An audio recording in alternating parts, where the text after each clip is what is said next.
오늘 나중에 하도록 하고요. 자, 우리 서로 축복하시죠. 네, 은혜 받으세요. 은혜 받으세요. 네, 은혜 받으세요.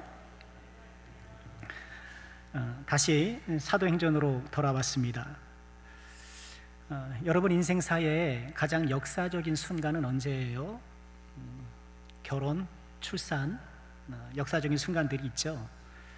기독교 역사에서 역사적인 순간을 꼽으라면 아무래도 예수님의 탄생, 십자가의 죽음, 부활, 그런 것들일 거예요.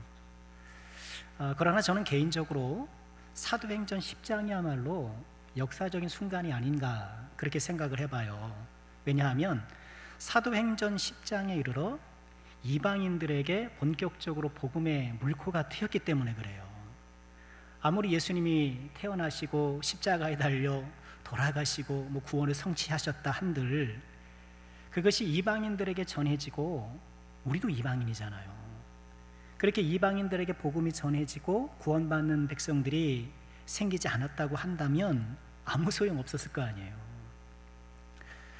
첫 이방인, 우리가 읽은 이 말씀에 나오는 고넬료, 이 첫 이방인의 회심이 있었기 때문에 2024년을 살아가는 저와 여러분도 예수님을 믿고 하나님의 자녀가 될 수 있었던 것입니다.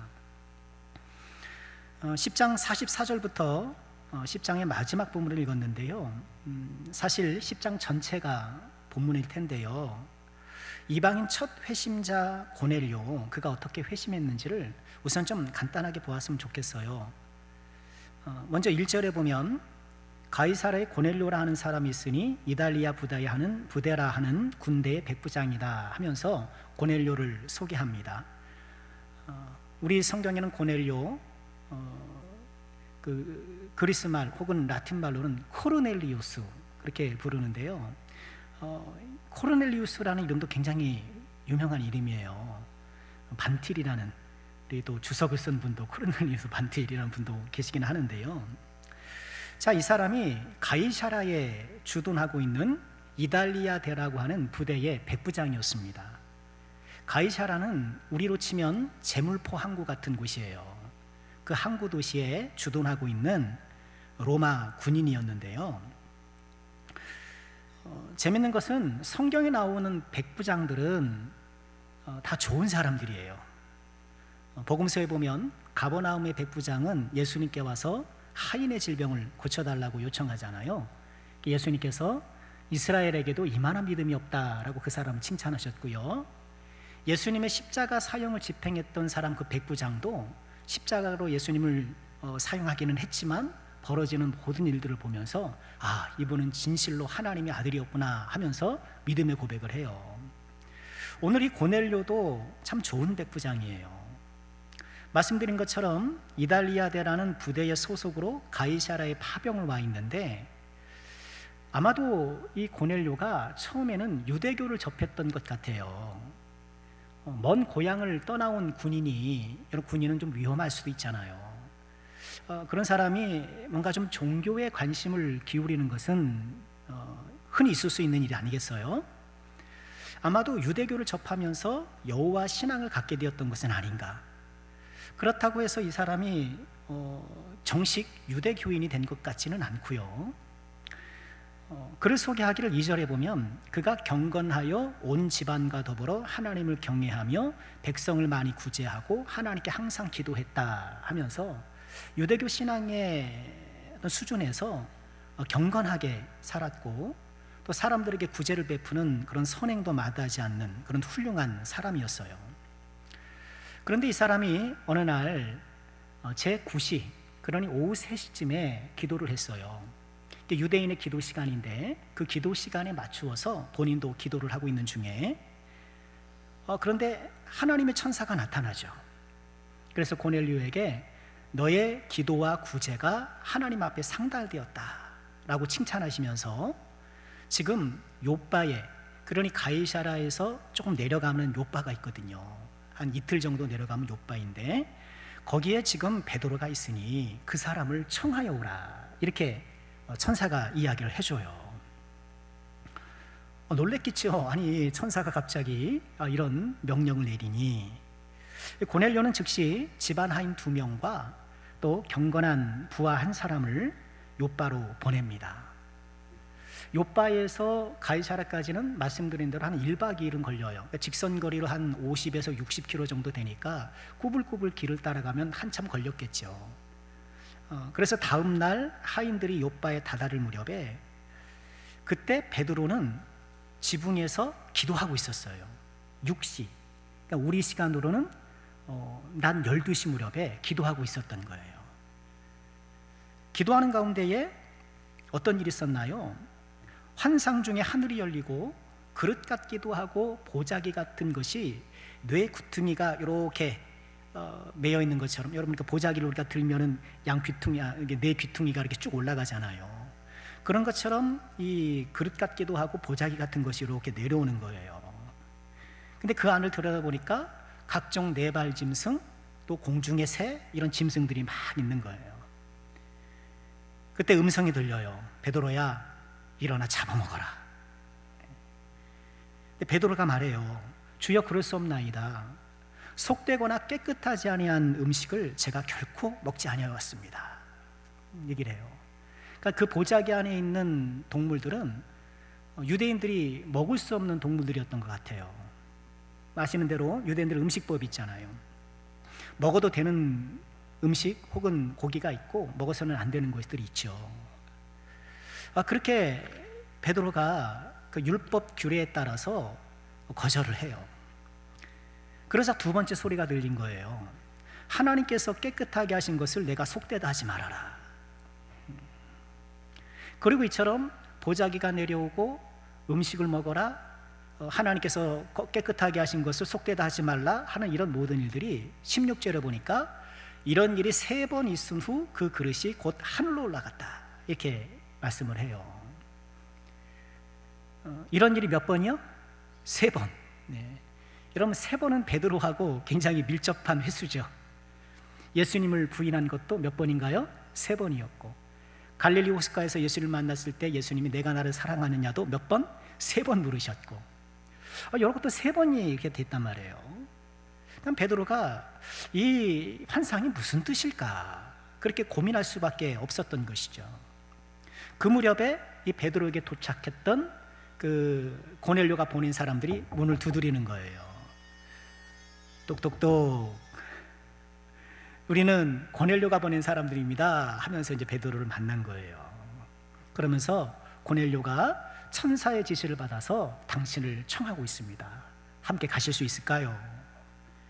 베드로는 그들을 불러들여서 유숙하게 하고, 그날 밤에 떠날 수 없으니까요, 그죠? 그래서 그 다음날 아침에 함께 출발을 합니다. 함께 출발할 때 베드로 혼자 간 것이 아니라 그 욥바에서 함께 믿음 생활하고 있는 6명의 형제가 동행을 해요.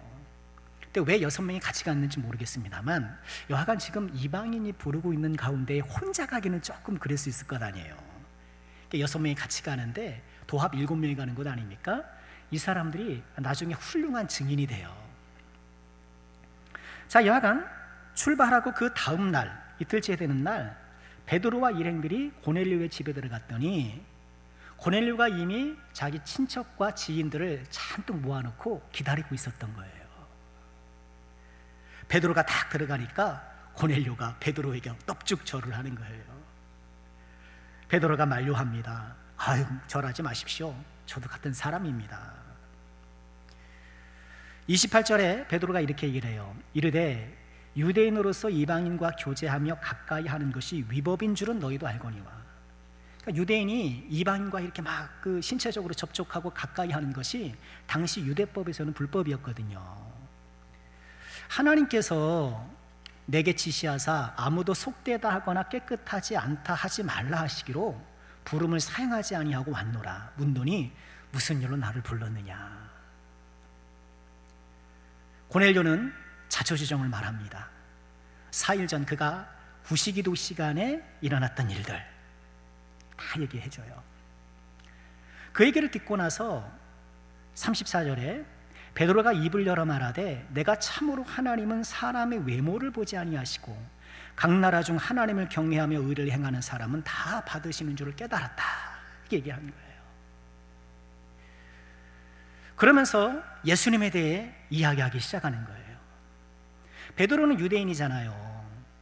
우리가 잘 아는 것처럼 사도행전은 예루살렘과 유대와 사마리아와 땅끝까지 복음이 이렇게 증거되는 과정을 기술하고 있잖아요.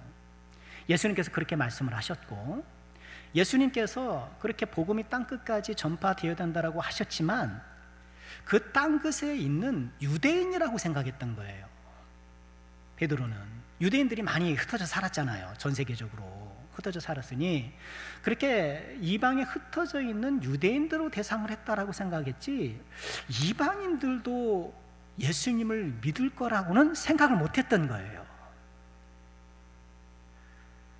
어찌됐든 베드로는 이게 되어지는 모든 일, 이걸 보고 하나님께서 각 사람의 외모를 보지 않는구나, 이방인이든 유대인이든 그런 외모를 보지 않는구나 라고 깨닫고, 그러면서 예수님을 전하기 시작한 거예요. 예수님께서 십자가 달려 돌아가신 것, 그러나 부활하신 것, 그 부활하신 예수님과 자기를 비롯한 사도들이 함께 음식도 먹으면서, 그리고 부활하신 예수님을 목격했던 것, 그리고 그 예수님께서 산자와 죽은 자의 재판장이 되어서 오실 것, 예수님을 믿는 그 믿음을, 그 복음을 전했던 거예요. 그리고 오늘 우리가 읽은 본문이에요. 자, 오늘 말씀을 통해서 우리가 좀 묵상해 볼 것은 무엇일까요? 두 가지만 묵상해 보고 마치려고 하는데요. 자, 첫 번째는요, 오늘 말씀을 통해서 보니까 성령께서 말씀 듣는 모든 사람들에게 내려오시더라는 거예요. 우리 44절 한번 보실까요? 베드로가 이 말을 할 때에, 어떤 말일까요? 예수님에 대한 말씀을 할 때에, 예수님에 대해 소개하고 복음을 말할 때 성령이 말씀 듣는 모든 사람에게 내려오더라는 거예요. 자, 이것이 중요한 이유가 뭐냐면요, 말씀드린 대로 사도행전은 복음이 유대, 사마리아 땅끝 이렇게 점점점 전파되잖아요. 근데 이렇게 유대에 전파되고 사마리아에 전파되고 이방인들에게 전파되는 그 순간순간에 성령의 임재가 나타난 거예요. 근데 그 성령의 임재 방식이 어땠는가? 먼저 유대인들에게 성령 임재가 나타날 때는 언제였나요? 오순절 성령이잖아요. 베드로와 사도들을 비롯한 120명의 제자들이 다락방에 모여 기도하면서 주님께서 약속하신 성령을 기다렸잖아요. 그리고 오순절에 되어서 성령이 임하셨잖아요. 사도행전 2장 1절이잖아요. 다 같이 읽어볼까요? 시작. 오순절 날이, 사도행전 2장 1절입니다. 준비됐어요? 오순절 날이 이미 이름에 그들이 다 같이 한 곳에 모였더니 호련히 하늘로부터 급하고 강한 바람 같은 소리가 있어 그들이 앉은 온 집에 가득했다. 자, 오순절에 성령이 임했던 것은 언제 어떻게 임했던 거예요? 기도할 때. 예수님이 부활하시고 오순절까지 이제 얼마 그동안 기도했던 거예요. 그러니까 유대인들에게 임했던 성령 임재의 주요 방식은 기도와 연관이 깊다. 우린 그렇게 볼 수 있어요. 그러면 유대인에게서 복음이 사마리아로 넘어갈 때 사마리아인들은 성령을 어떻게 받았는가? 어떻게 받았죠? 여러분 기억나시나요? 사마리아 사람들에게 복음을 전하는데 앞장섰던 사람이 누구였죠? 빌립 집사님. 기억나시죠? 네, 난다고 하셔요. 빌립 집사님, 7 집사님 중에 한 분은 빌립 집사님. 스데반 집사님이 돌아가시고 박해가 일어나니까 그때 이제 많이 흩어졌잖아요. 그때 빌립 집사님은 사마리아에 가서 복음을 전했단 말이에요. 거기서 마술사 시몬 이야기도 있고, 이 사마리아에서 복음을 전하는데 사마리아 사람들이 예수님을 받아들이고 영접하는 거예요. 그래서 세례를 베풀었어요. 그러니 예루살렘에 있는 사도들이 깜짝 놀라는 거예요. 야, 사마리아 사람들이 복음을 받아들여? 사마리아 사람들이 우리랑 사마리아와 유대인은 사이가 안 좋잖아요. 사마리아 사람들이 어떻게 예수님을 받아들여? 이야, 놀랍다 하면서 베드로와 요한이 사마리아로 가잖아요. 갔는데 예수는 믿었지만 아직 성령 체험을 못했던 거예요. 그래서 베드로와 요한이 어떻게 했을까요? 8장 17절에 보면 이에 두 사도가 그들에게 안수함에 성령을 받았다. 안수함에 성령을 받았다. 유대인들에게 처음에 성령 임할 때는 어떻게 해요? 기도할 때. 두 번째 사마리아 사람들에게 성령 임할 때는 어떨 때? 안수할 때. 지금 이제 세 번째 이방인, 첫 이방인 고넬료와 그 무리에게 성령 임할 때는 어떻게 해요? 우리 44절 다시 보실까요? 베드로가 이 말을 할 때에 성령이 말씀 듣는 모든 사람에게 내려오셨다. 말씀을 들을 때 내려온 거예요. 그러니 성령의 임재 방식이 어때요? 어떨 때는 기도로, 어떨 때는 안수로, 어떨 때는 말씀을 들을 때로 오는 거예요. 그런데 여기서 안수를 우리가 생각해 보는 것은요, 여러분, 안수는 그 안수 행위 자체가 어떤 능력이 있는 건 아니잖아요. 안수를 받는 사람의 믿음, 그렇죠? 그 믿음이 있고 그 믿음을 일으킨 말씀이 있기 때문에 안수 행위가 효력이 있는 거예요. 하나님의 은혜로 효력이 있는 거예요. 그러니 지금 이방인들이 또는 유대인, 사마리아인, 그리고 이방인들이 성령을 체험하는 이 방식은요, 기도와 말씀이라는 거예요. 바라고 원하는 것은요, 우리 사랑하는 모든 죄종들이, 우리 모두가요, 하나님의 말씀을 들을 때에 성령의 역사를 체험할 수 있기를 주 이름으로 축원합니다. 이게 정말 큰 축복이에요. 기도할 때 성령의 은혜를 받고, 그래서 우리 개혁신앙은요, 첫 성령이 임하는 어떤 이 사건은 그렇지만 우리가 어떻게 은혜를 받을 수 있는가? 하나님께서 우리에게 은혜 주시는 은혜의 방편, 은혜의 통로가 무엇인가? 말씀과 기도다. 우리는 그렇게 정리를 해요. 우리는 어떻게 은혜를 받는가? 기도할 때 은혜 받고, 어떻게 은혜를 받는가? 말씀을 들을 때 은혜를 받는 거예요. 그 은혜를 누가 주셔요? 성령께서 주시는 거예요. 여러분, 내가 신앙생활하면서 기도를 통해 성령을 체험하고 은혜를 받는 것이 얼마나 귀한 일입니까? 내 신앙이 냉랭하고 내 신앙이 미온적이고 뭔가 활력이 약할 때는요, 기도를 통해 주님을 만나는 그런 영적 경험이 부족했기 때문에 가능성이 높아요. 또 우리는 어떻게 은혜를 받아요? 말씀으로 은혜를 받는 거예요. 여전히 하나님께서는 말씀으로 은혜를 찾아오세요. 성령께서 말씀으로 찾아오세요.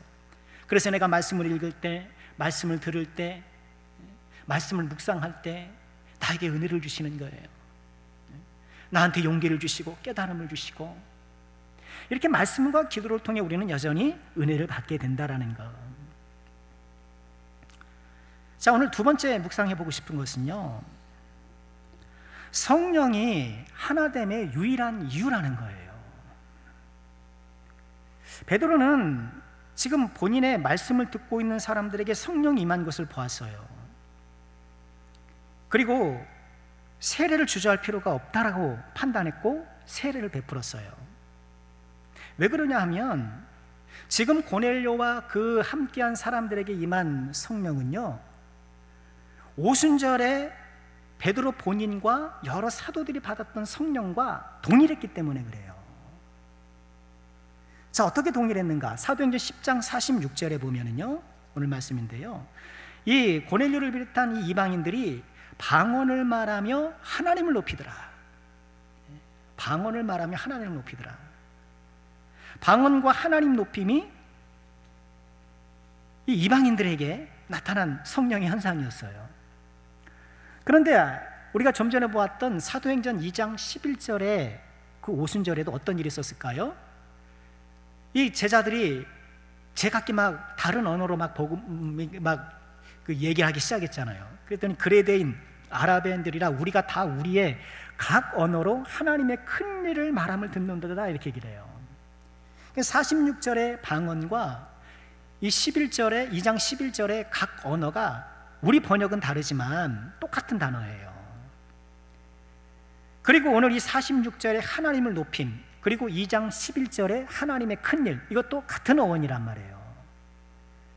지금 무슨 얘기냐 하면 오순절에 베드로를 비롯한 사도들이 받았던 성령과 지금 고넬료를 비롯한 이방인들에게 임한 성령이 같은 거예요.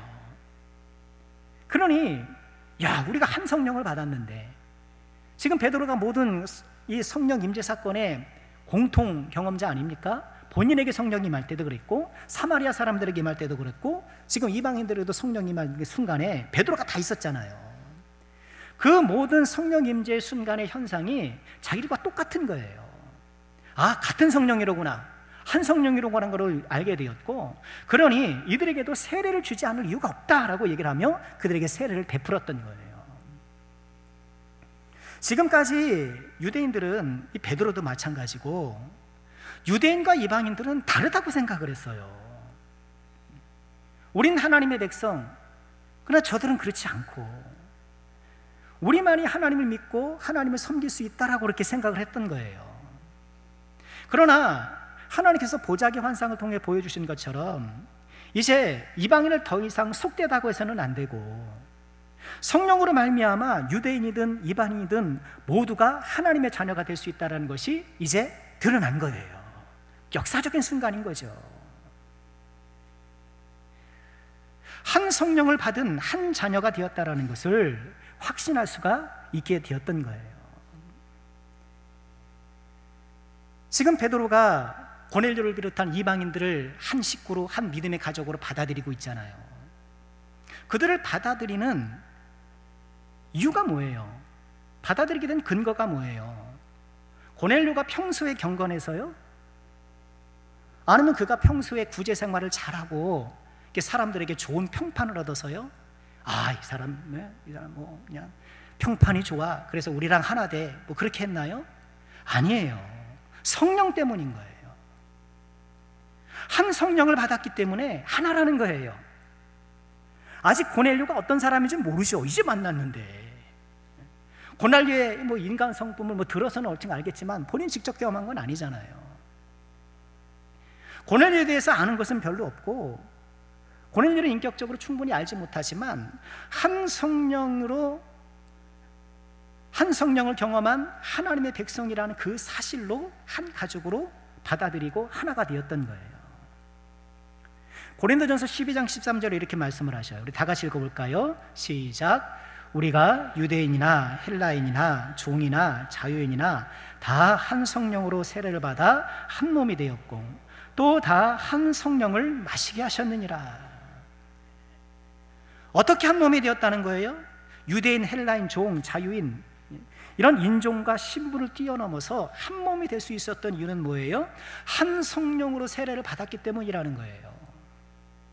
한 몸이 될 수 있었다는 것은 뭐 공통의 경험을 갖고 있기 때문이 아니고, 공통의 역사를 갖고 있기 때문이 아니고, 한 성령으로 세례를 받았다는 그 한 가지였던 거예요. 이 한 가지에 우리가 주목해야 해요. 이 한 가지에 주목해야 돼요. 같은 부모에게 태어났어도 여러분 어때요? 성격이 제각각이잖아요. 그래서 여러분 자녀들 보면 성격이 다 똑같아요? 내 몸에서 나 있는데 다 달라요. 성격이 안 맞아서 형제들끼리 티격태격하고, 그죠? 으르렁거리기도 하잖아요. 그럼에도 불구하고 그런 차이점들이 한 가족이라는 사실을 무너뜨릴 수가 없어요. 왜? 그 부모 밑에서 태어났기 때문에 그런 거예요. 이 대단한 연결력이죠. 한 부모에서 태어났다는 것이 이렇게 강력한 힘을 갖고 있는 거예요. 그리스도의 몸된 교회도 마찬가지인 거예요. 우리가 하나 될 수 있는 것은 뭐예요? 성격이 좋아서? 여러분, 우리가 성격 좋으면 어떻게 하나가 됩니까? 그럴 수가 없는 거예요. 뭐예요? 한 성령으로 세례받았다는 그 하나란 말이에요.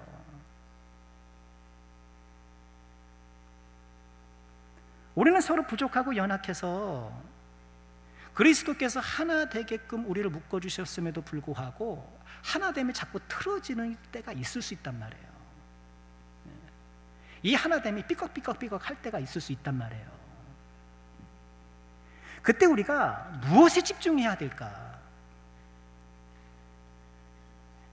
무엇에 집중해야 될까요? 성령에 집중해야 되는 거예요. 하나님께 집중해야 되는 거예요.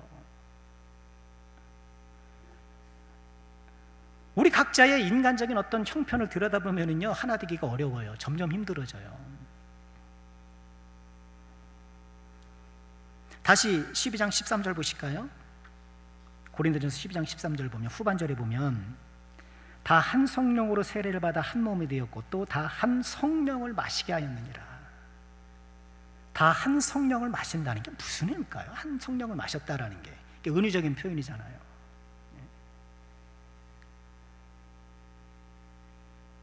세상 사람들은 소위 같은 술잔을 마시면서,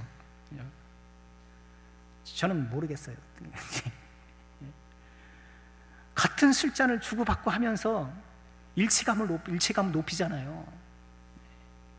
이 순간에 끄덕끄덕 하시면 안 되죠. 그래요? 근데 우리가 드라마를 통해서 보니까 다 그죠?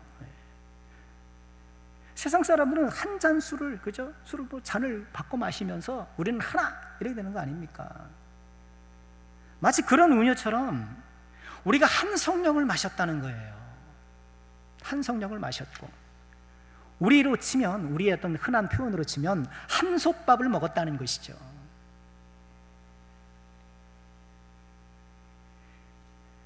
우리를 하나게 되게 하신 이 하나님을 바라보고 성령님을 바라보고, 그럴 때 우리가 이 하나됨을 공고히 할 수 있고 회복할 수 있는 거예요. 성령을 생각한다는 게 뭘까요? 성령을 생각한다. 성령을 생각하면은요, 성령을 보내신 분을 생각하지 않을 수 없어요. 예수님께서 이 성령님에 대해서 뭐라고 말씀하셨나요? 잡히시 전날 밤 제자들을 불러 모아놓고, 내가 지금 너희를 떠나는 것이 너희에게 유익이라. 내가 가면 나 대신 보혜사가 오실 것이다. 그러니까 성령님은 성령이 혼자, 물론 삼위일체의 한 위격이시니까 독립적인 분이시긴 하지만 성령님 혼자만을 생각할 수가 없어요. 그 성령을 보내셨던 예수님, 그 예수님의 십자가, 그 사랑, 성령님은 예수님의 그 십자가와 사랑을 통해 우리에게 오신 분이시잖아요.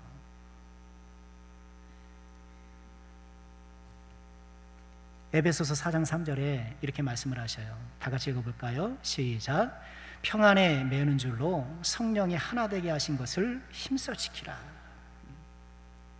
성령이 하나 되게 하신 것을 힘써 지켜라. 힘써 지켜라. 우리가 이것을 지키기를 힘써야 해요.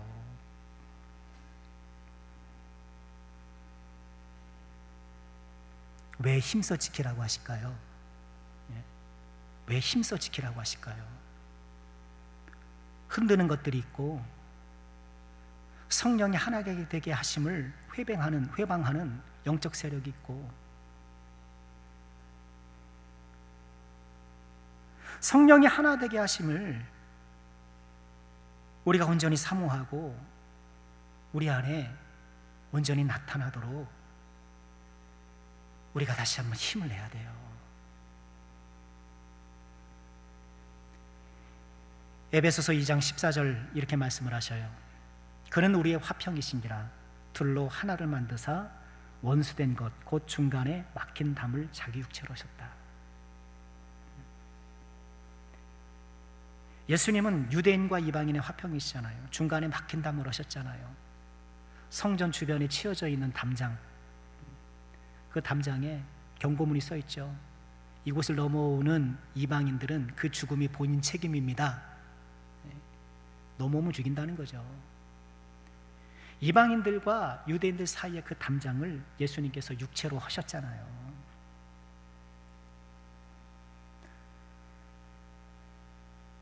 하나님을 바라보고 예수님의 십자가를 바라보고 성령님을 바라볼 때 우리가 더 하나 되기에, 또 우리 그리스도의 평강이 우리 안에 더 선명하게 나타날 수 있도록 우리가 그 역할을 감당할 수 있는 거예요. 자, 말씀을 정리해 볼까 합니다. 기독교 역사에서 아주 역사적인 순간을 우리가 보았는데요, 이방인들에게 복음이 들어가고 이방인들에게 성령이 임하기 시작한 거예요. 이 사도행전 10장의 이야기가 있었기 때문에 저와 여러분도 예수님을 믿게 된 거예요. 베드로가 고넬료를 한 믿음의 식구로 포용할 수 있었던 것은 다른 것이 아니에요. 고넬료의 인간적인 매력, 백부장이라는 사회적 지위 아니에요. 같은 성령을 공유했다라는 그 사실 하나. 우리가 다시 한번 한 성령으로 하나 되었다는 이 사실에 우리의 마음과 생각을 집중해서 우리 남성교회가 주 안에서 하나 되는 교회, 주 안에서 더 화평한 교회로 전인하기를 소망하고 그 역할을 감당하는 저와 여러분 우리 모두가 되어야 되겠습니다. 이 귀한 은혜가 우리에게 함께 하시기를 주의 이름으로 축원합니다. 기도하겠습니다. 하나님 감사합니다. 이방인 고넬료를 통하여 이방인들에게 주의 복음을 선사하시고 구원의 은혜를 주시니 참으로 감사합니다. 하나님, 우리에게 흘러온 이 복음을 우리도 흘려보내게 하여 주시고, 특별히 여전히 주를 모르는 우리의 가족들, 또 우리의 이웃들, 하나님 이 복음을 그들에게 전하여서 함께 예수 믿고 함께 하나님의 자녀가 되는 큰 축복과 영광을 누리게 하여 주옵소서. 베드로와 고넬료가 유대인과 이방인이 하나가 되었던 것처럼 우리 남성교회가 더 하나님 앞에 하나 되기를 소원합니다. 주여, 구역마다 또 전도회마다 모임마다 주 안에서 더 아름다운 하나 되는 공동체 되게 도와주시고 그리스도의 아름다운 몸을 이뤄 그리스도의 아름다운 사역을 감당하는 우리 남성교회로 삼아 주옵소서. 예수님의 이름으로 기도하옵나이다. 아멘.